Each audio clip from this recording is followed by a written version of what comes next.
Hello and welcome in. Please do not leave your luggage unattended on the station.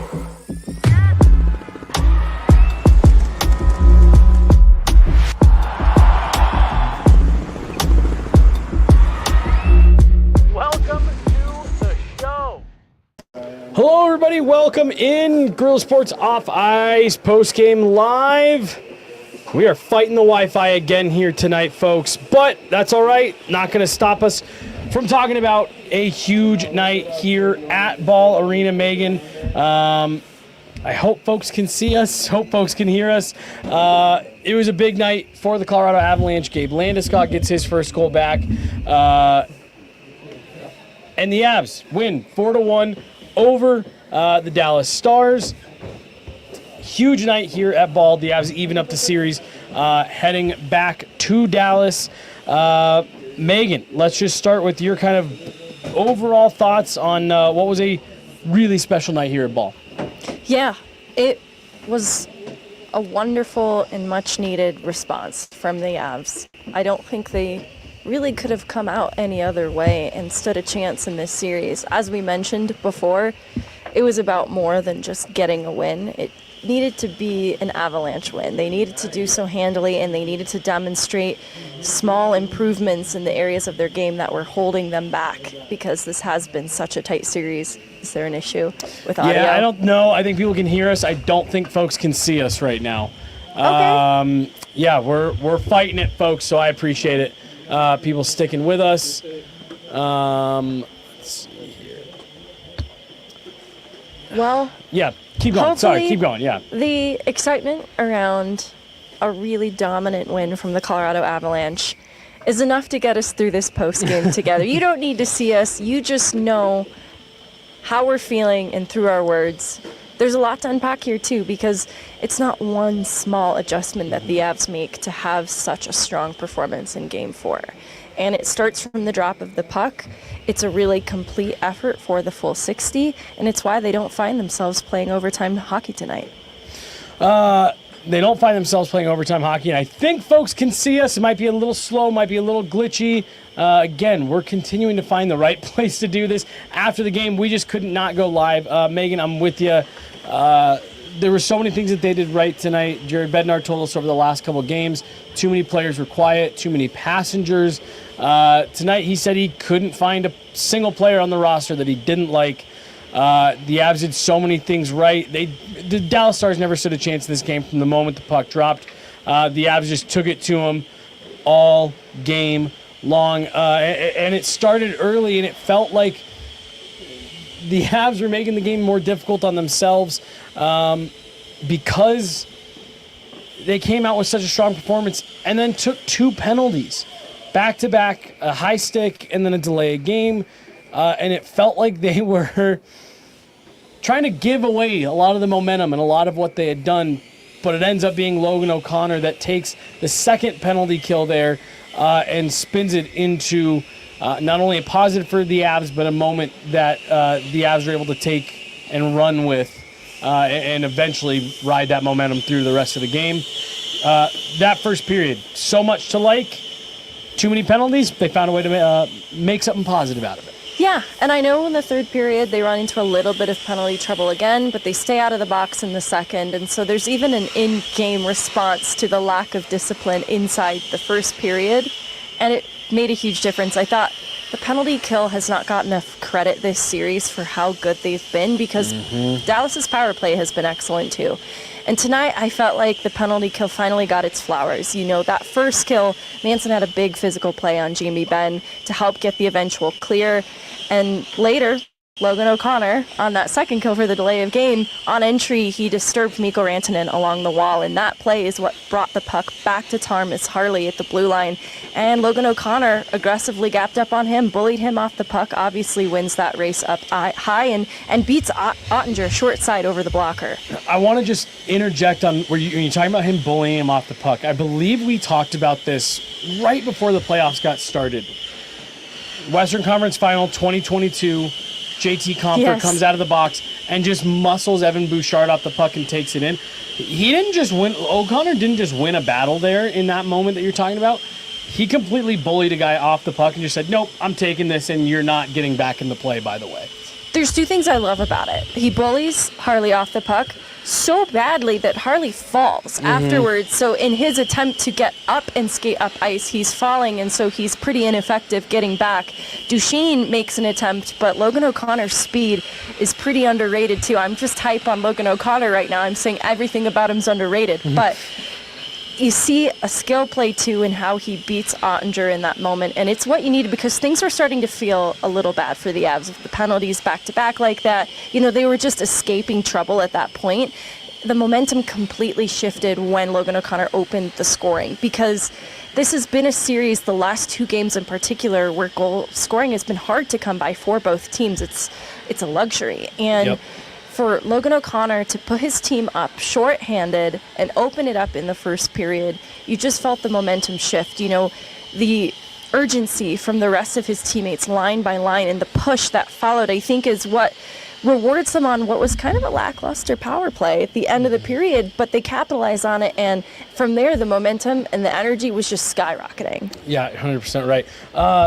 The world's first ever vacuum is being used at full volume behind us. I don't know if you guys can hear that, but in case you can, another interesting thing happening here at Ball Arena tonight. But Meghan, so the Avs go from a shorthanded goal there, and they put a bow on what was, I thought, a fantastic first period for them with a Nathan MacKinnon power play goal with under a minute left to go. You and I talked in our pregame today about the importance of the Avs winning the special teams battle in this game because of what you're just talking about, the goals being so valuable, the penalty kill being as good as it was, Dallas using those man advantages as ways to get back into games in games 2 and 3.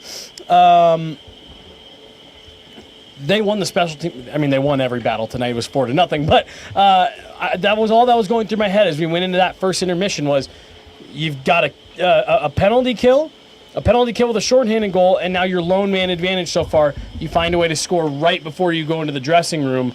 About as good as you can draw it up for your first 20 minutes, given everything that you and I talked about this morning. Yeah, to include, there were still some struggles on the power play there at the end of the period. They didn't register a shot on net until Nathan MacKinnon's goal. And it felt like some of the same issues that persisted in the last game carried over, but 4 seconds left in the power play, and a Nathan MacKinnon one-timer finally beats Ottinger. And it slips through, it squeaks by, like it's not totally beating him clean. And that's exactly what they needed, is it doesn't have to be the perfect play, you just have to be relentless. And so there were lots of setup opportunities, and you felt this switch too in the Avs in the first period generally. They were just trying so much more a variety of things and how they created offense. And so you had more shots to the net from MacKinnon, Manson, Girard, and you were forcing Dallas to get in lanes and block shots.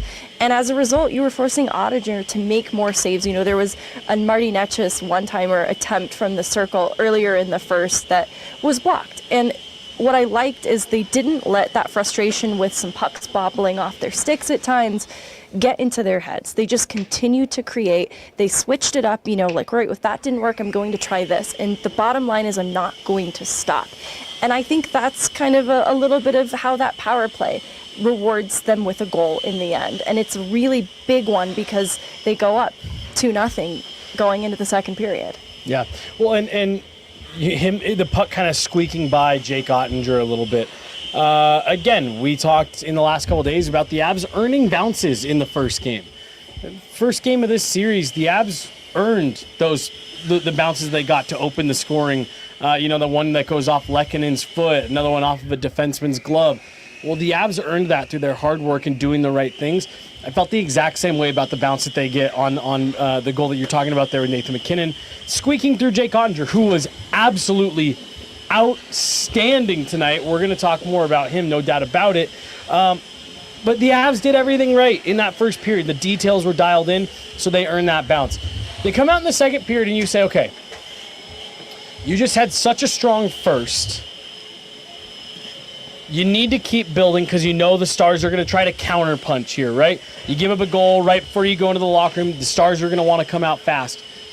The Avs didn't give Dallas an inch in that second period. They outshoot them 22-5 when it's all said and done in that period.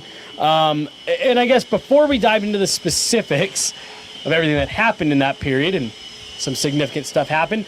Just, Meghan, how impressed were you with the way that the Avs kept the foot on the gas after a really successful first period and just saying, we're not letting you up off the mat. We're, in fact, going to take it to you a little bit more here? Yeah, looking in the first period just briefly and talking about them being relentless, they made it very difficult for Dallas to exit their own end. And so they applied so much more pressure at the offensive blue line, making exits more challenging. And so that just led to more zone time. That is where it persisted into the second period. Then you had chances early, and it was just a flurry then, right? You have the Makar snapshot 5 minutes in, and then Nelson, a wrister from the side of the net that he tries to snap on his own rebound on Ottinger. And that's where I saw shades of the Nelson that I have liked, that I haven't seen enough of this series, pushing and forcing Ottinger to make saves and continuing to do that into the second period. And, you know, there was trust in everybody on the ice, too. Like, there was a moment I shouted out to you that McKinnon had the puck along the wall and he deferred to Malinsky to take the shot, because the way that they were trusting and leaning on each other, they were getting more pucks to the net and they were able to drive inside ice. You know, the thing that occurred to me in the first period into the second was that you don't just play in the interior of the ice, you earn it. And I felt the Avs were doing the right things to earn the inside ice, especially in the second period. And it's what sets us up for this exciting moment that we're going to talk about in just a little. But it's Jack Drury embroiled in a lengthy battle for the puck in the O-zone. That leads to Jared Bednar recognizing he's got some time to put some fresh legs on the ice. And even though, you know, Manson sends it down to his own end for Nelson to collect the puck, they were anticipating to get right back up ice in transition. They now have some fresh legs on the ice, and they can just continue to be relentless and suffocating, using their speed, because Dallas didn't have the luxury of getting some fresh legs under them after such a lengthy board battle with Drury just seconds earlier. Yeah, and there's something there that I want to key in on, because, again, it's something that we talked about this afternoon in the lead up to this game. And we were talking about how in game one, it wasn't just that the Avs were defending well on their own end or transitioning well. It was how hard they were making life for the Dallas Stars at Dallas's own blue line. That every time Dallas tried to get out of their zone with possession, up ice, transition, the Avs just, there was somebody there. It was, to use your word, suffocating. And that was, again, the biggest difference that I saw tonight and in game one versus what we saw in those two games sandwiched in the middle there. Of the Avs just didn't do enough to make the Stars uncomfortable in these last two games. Tonight they did. There was no room out there for the Stars, and what it was allowing them to do is, again, what we talked about this afternoon. The Avs were transitioning right down Dallas's throat all night. Dallas did not have a moment to catch their breath, to take a look around, to make a pass, to make a clean exit. The Avs gave them no time, no space. And then eventually it is Brock Nelson who finds Gabe Landeskog in the middle of the ice as the Avs transition back towards the net. And Meghan, that was, I told a couple people as we were waiting in the tunnel near the end of the game, I said that was a moment, a sports memory moment forever for me. I consider myself to be lucky to have been in the building to witness that one, see this crowd reaction. That was a moment that I had chills for a good 30 seconds. It's such a Landeskog goal, too. I want to give Nelson some credit, too. He has to evade Wyatt Johnson and Jamie Benn at his own blue line as maybe to get as an up Av ice, so far. and then Dadonov at the offensive blue line to make that entry. And so it was just such a skilled play in how he carried and protected the puck with three different Dallas skaters in his journey. Exactly, because for no second there did I worry he was about to lose the puck. He made easy work of it. And so that makes it hard for Dallas to contend with. It was just so fast and so smooth and seamless. He finds Landeskog, and between the hash marks, I loved how Evan Rawl tweeted about this. He called it like a half slapper, because that is kind of how this shot felt.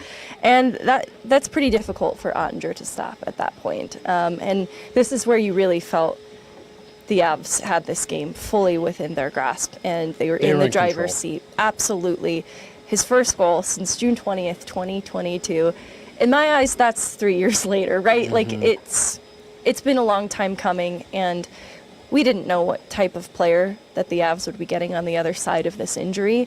And in just his second NHL playoff game back, he's already impacting the team in such a big way, to include elevating teammates like Brock Nelson in his return. Yeah, and we're going to circle back to that because I want to talk a little bit more broadly about what you're saying right there about the impact that Gabe Landeskog has been able to have immediately coming back to this team. You know what the goal reminded me of? Gabe Landeskog, rookie year, OT winner over the Anaheim Ducks in his flu game. Oh my which led to the Landeskogging celebration, all that stuff. But it was from a very similar spot on the ice, very similar kind of like half slap, snap, kind of in between hybrid shot. Yeah, hockey isn't real. We can just make things. I can make up whatever I want. No, I love all of that. That fits it perfectly. Right, but that was what I thought of when I went back through and watched the replay after. But so you're right. As we just kind of continue rounding out what breaking down this game, it felt like the Avs were fully in control, in the driver's seat after that goal. But again, like I even tweeted out saying, I want to see the Avs take it up even another level in this third period. Don't give the Stars anything. Like, you're in control of this game. Don't win this game 4-2 with an empty netter and you had to sweat it down the last minute because you took your foot off the gas and let the Stars back in with a couple goals. And I thought they came out foot on the gas and it was just more of the same. And Pete DeBoer pulls Jake Ottinger, says, hey, the way that we were playing, we weren't getting back into this game. And that was just about it. Sam Girard adds an exclamation point in the third period, but no dip in play for my money for the Avs throughout this entire game. Yeah, I want to give Ottinger a shout out. He was a huge difference maker in this game. The score would have been quite different. The expected goals against when he was pulled in all situations was .391, and he made 31 of 34 saves.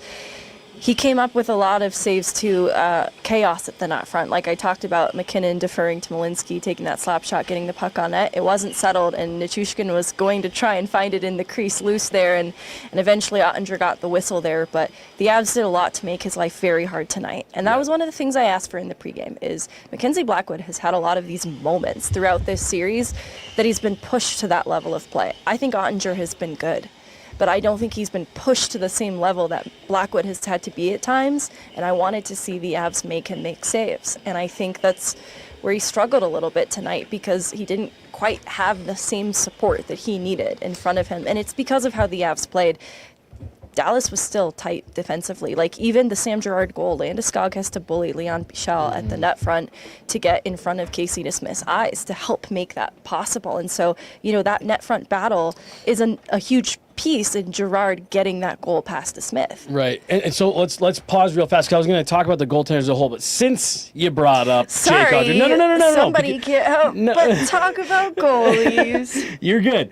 Because I do want to park a moment here to talk about Jake Ottinger. The Avs, the Gabe Landeskog goal ends up being the only one in the second period of a dominating period where the Avs outshot the Stars 22-5. Meghan, I don't say this hyperbolically. I don't say this being funny. I'm not trying to make, that game could have been 6 or 7-0 going into the third period. Yeah. Or worse, if not for Jake Ottinger. That's how good he was. It was big saves. It was finding pucks through screens. It was rebounds. It was quick plays, having to move post to post. He was doing absolutely everything he could to keep the Dallas Stars in this game, and that's part of the reason why I was so surprised to see Pete DeBoer wave the white towel going into the third period.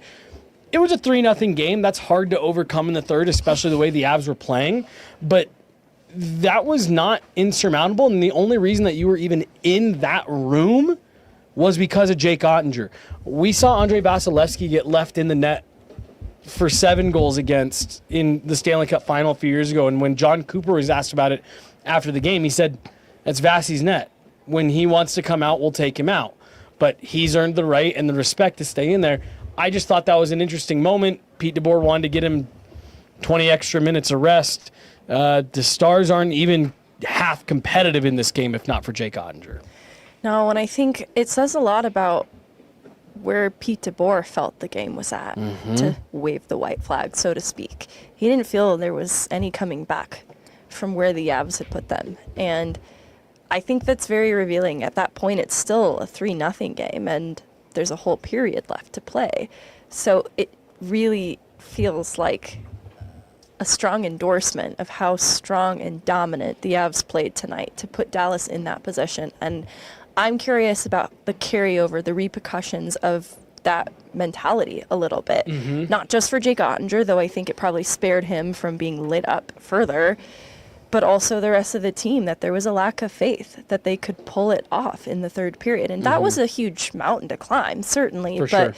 I do think that's going to have an interesting effect in the rest of this series. Well, and that's something that if you're the Avs, I think you're maybe trying to hammer home a little bit in your locker room. Like, they felt like they couldn't skate with us. Let's keep going. All right, let's transition here and talk about a few specifics before we get out for the night. Again, we do appreciate you guys hanging with us. I know our internet is not doing us any favors right now. We'll post a full, clean version of this after we have it all recorded. So we'll jump in and make sure you guys can get the full, clean version of this if you would like. But Megan, let's talk about the goaltenders. Let's just start there because we already got into Jake Ottinger a little bit. Mackenzie Blackwood gets his first playoff shutout. We talked about how good Jake Ottinger was. Mackenzie Blackwood maybe wasn't challenged in the same way that he has been in recent games, but boy, was he good. Stood tall when the Avs needed him to. Wow. I'm just looking at some of the analytics, and fewer rebounds in front of Mackenzie Blackwood tonight. He was rock solid, as you know, given some of the penalty trouble that the Avs ran into. He had to come up with some saves. In addition to me feeling strongly about how good the PK unit has been, he really saved them when they were shorthanded. And there were a couple rush attempts that the Avs had to defend against. And I just think that they really helped to support him and make his life a little bit easier, especially because of how much the Avs shut down Dallas's ability to create offense in the second period. But even still, the high danger chances finished 19-11, 11 on behalf of Dallas. That's still a lot of saves that Mackenzie Blackwood has to come up with, and he deserves this shutout. Honestly, I felt that he has been owed a better fate than the last two games have been for him, because he's been a huge reason why the Avs were still in them. And we talked about him being a key to tonight's game because he's been so good lately. He just has to continue doing that. And I think he raised his bar tonight. Yeah. You know, I don't know what the ceiling is for Mackenzie Blackwood, but the fact that he can bring the consistency that he does, but also continue to elevate, is such an impressive quality. Well, he's just so calm, cool, collected, no matter what after the game. We'll talk to him after these last couple losses. Yep, we did good things. We got to bounce back. We got to stay positive. We got to whatever. Talk to him tonight. Yep, can't get too high. It was a good game. We did good thing. You know, like he's consistent in so many different senses of the word. Special teams battle. We talked about the Avs needing to come out on the right side of that no matter what happened here tonight. They did that in spades. Shorthanded goal, kill off some penalties. In addition to that, plus pick up a power play goal on their lone man advantage of the night. We said that it was going to be important to them getting the outcome that they needed. Not only did they get the outcome they needed, not only did they win the special teams battle, special teams really helped jumpstart them in this game. Absolutely. You know, the penalty kills kind of debella the ball for me tonight.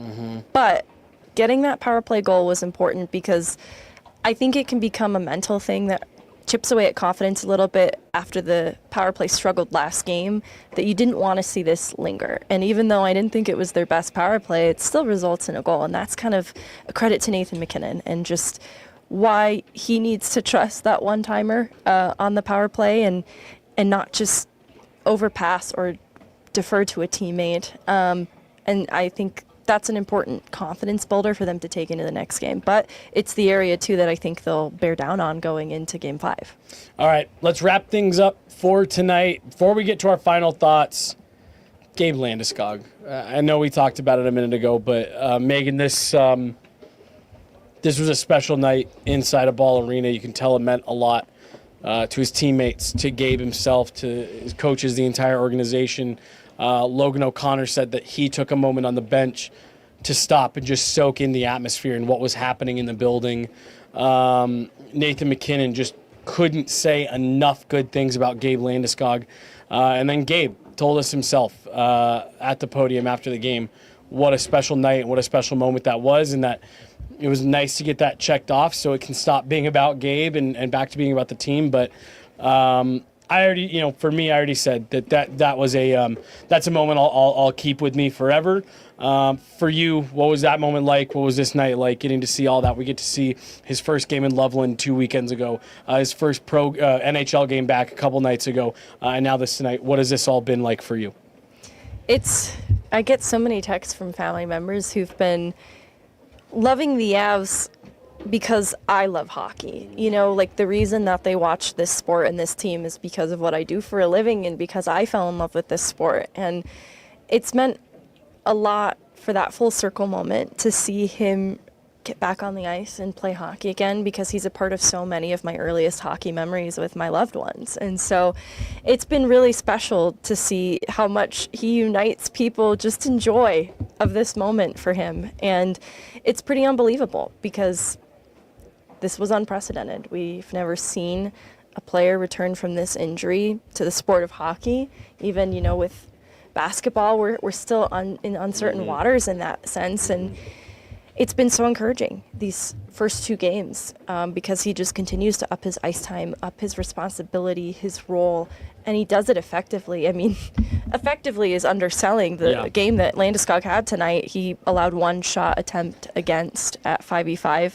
After the second period, just checking in on it, 0 scoring chances against in all situations, 1 shot against in all situations, 22 Corsi 4 events in 10 minutes played through that point. Obviously, the numbers changed by the end of the night, but that's kind of insane analytics.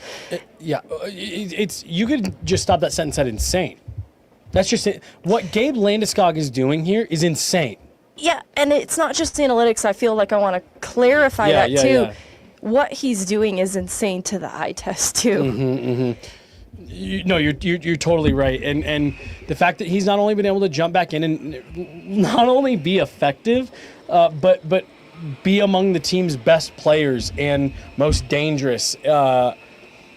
After missing 3 years, we all wondered, all right, do you get 75% of what he was, 85% of what he was, 90% of what he was? None of us knew. And I think it's still a little bit too early to say definitively, but through these first 2 games, Megan, it feels like we've gotten 95% of what Gabe Landeskog, 95+% of what Gabe Landeskog was 3+ years ago before any of this started cropping up. And to hear the way people talk about it, it's like everyone wants to talk about it very cautiously and not say that he's near the player that played hockey 3 years ago. But I appreciate you saying it. I don't know if I'm ready to say that because I'm watching everyone so cautious to speak about how he's close and he's better than expectation, because all of that is certainly true. But you look at the difference he made tonight, and it's like, that's a top 6 NHLer right now, elevating Brock Nelson's game, putting a goal in this series to help put them up 3-0 over the Dallas Stars and kind of put this game away. That's pretty significant. Like, you don't even have to add the qualifier then of that's pretty good for a guy who's missed 3 years of hockey. Right. That's just pretty good. Yep, period. End of sentence. Period. All right, let's get to these super chats here. We'll do some final thoughts and get out of here. It's midnight again, Megan. We're leaving at midnight again. All right, we got $2 for a good reason here from Leon Landy. Enough said. Should have stopped there. Can't say any better. $2 from Leon. $2 from Vaguely Sober. Blurriest pod in Denver. That's right. Blurriest postgame pod you can find. And we're both just, damn it, I couldn't think of anything quippy and funny. Pod, blurry, thoughts, clear. Blurry. Can't lose. Boom! Boom! Pearl diamonds. Pressure diamonds. Pressure diamonds. Oh, dang it. We can have pearl diamonds too if you want. From Michael Jonell, $4.99. Thank you guys so much for the tickets. Oh, Michael! Yes! Yes, Michael, so glad you are in here. Michael was the winner of our 2-ticket giveaway. What a night to be. Best game I've ever been to. The most complete 60 minutes I've seen in a while. Huge bounce back. On to Dallas. Michael, thank you for entering. Thank you, all of you guys. We had such a great response to the ticket giveaway, and if I know Blake, our boss, when he saw that response, he's going to want to give away some more tickets. Yeah. So keep you guys' eyes locked in. Michael, glad you could make it here tonight. $4.99 from Tyler O'Captain, my captain. We will follow you to whatever end. You could tell the entire room felt that way tonight.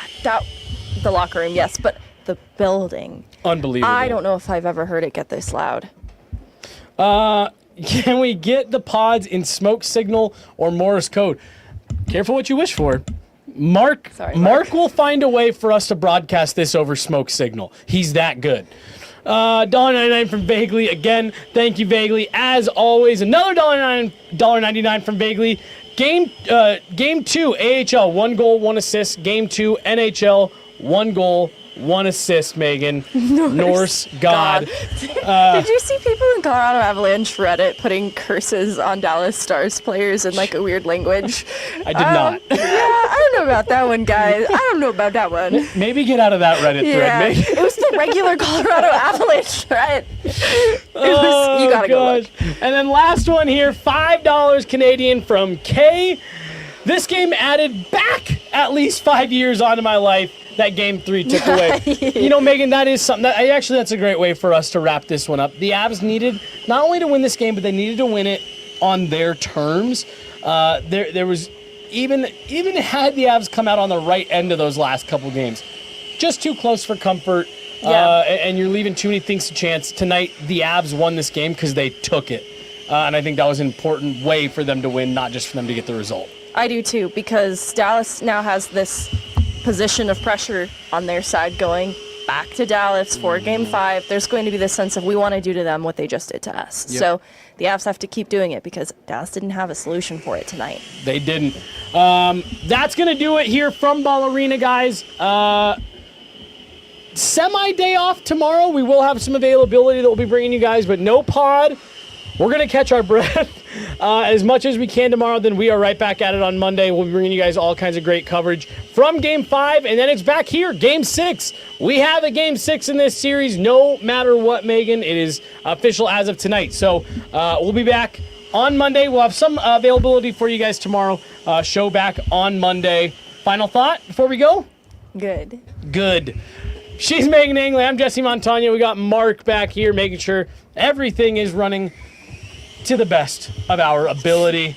Thank you guys so much for hanging out with us. We'll be back at it. Everybody get some sleep. Avs win 4-0. This series is tied. Heading back to Dallas for Game 5. Have a good one, everybody. Bye. I keep forgetting.